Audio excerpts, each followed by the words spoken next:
दोस्तों, हमारे YouTube channel में आपका स्वागत है।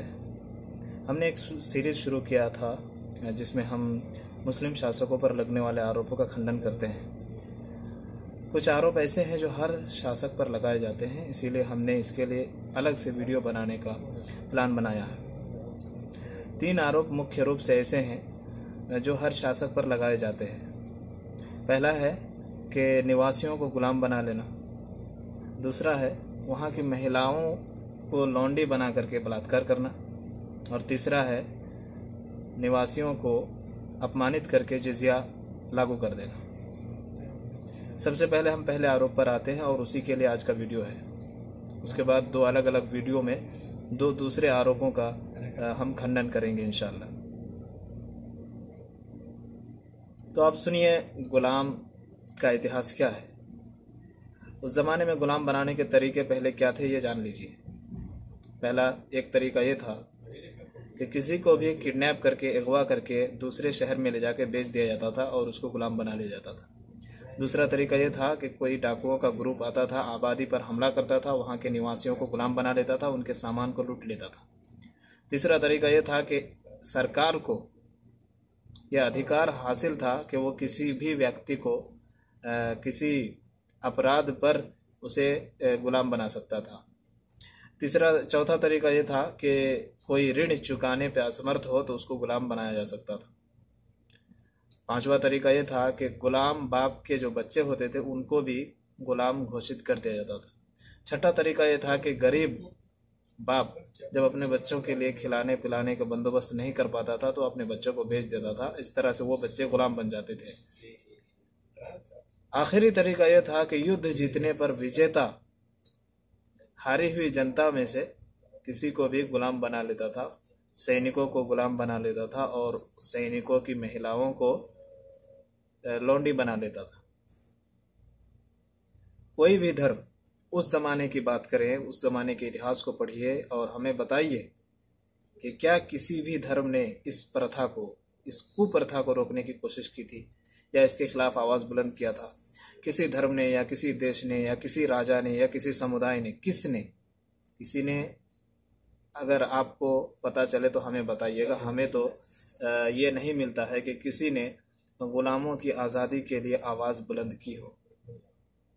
अब आइए हम देखते हैं कि इस्लाम ने क्या किया। वो ज़माना जब जिस वक्त की मैं बात कर रहा हूँ, उस टाइम कोई भी गुलामों के समर्थन में आवाज़ नहीं बुलंद किया था, ना किसी धर्म ने, ना किसी राजा ने, ना किसी देश ने। ऐसे समय में इस्लाम आता है और क्रांतिकारी पैगाम सुनाता है और कहता है कि जितने तरीके हैं गुलाम बनाने के, सब पर प्रतिबंध लगा दिया जाए। सब पर प्रतिबंध लगा दिया, सिर्फ आखिरी अंतिम जो तरीका था उसको बाकी रखा, और वो भी मजबूरी के कारण, क्योंकि वो इंटरनेशनल मसला था। अगर इस्लाम उसे रोक भी देता तो पूरी दुनिया में वो नहीं रुकता, क्योंकि जो भी 2 देश आपस में लड़ते हैं तो जाहिर सी बात है कि एक दूसरे के कैदी बनेंगे और उन कैदियों को फिर गुलाम बना लिया जाता था। अगर इस्लामिक स्टेट में अगर उसको गुलाम ना भी बनाया जाता तो वो दूसरे स्टेट में गुलाम का जो प्रचलन था वो जारी रहता। पहले आप स्वाभाविक रूप से जब सोचेंगे कि 2 देश जब आपस में लड़ते हैं और दोनों के सैनिक एक दूसरे के कैदी बन जाते हैं तो उन कैदियों के साथ क्या किया जाता है। आज भी किसी भी सैनिक को रिहा करना बहुत बड़ी बात है। उस जमाने की बात तो और संगीन हो सकती है।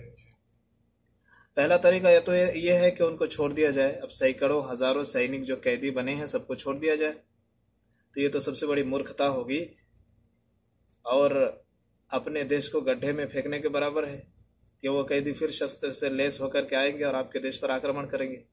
इसको छोड़ना किसी भी प्रकार से दुरुस्त नहीं हो सकता है। दूसरा तरीका यह हो सकता है कि जेल में उनको उम्र कैद की सज़ा दे दी जाए।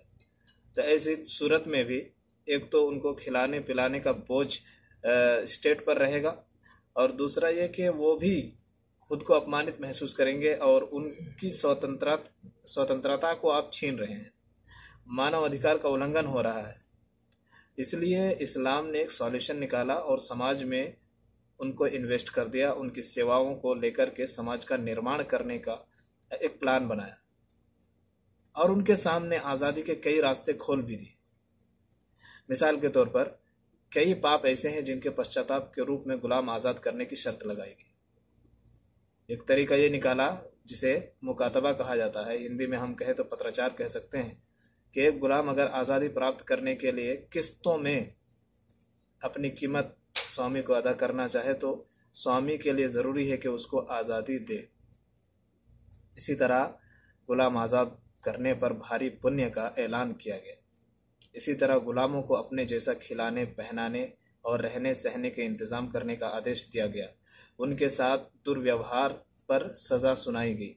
इसीलिए आप इस्लामी इतिहास में देखेंगे कि कई विद्वान जो है पहले वो दास थे, उनको प्रशिक्षण देने की का आज्ञा दिया गया।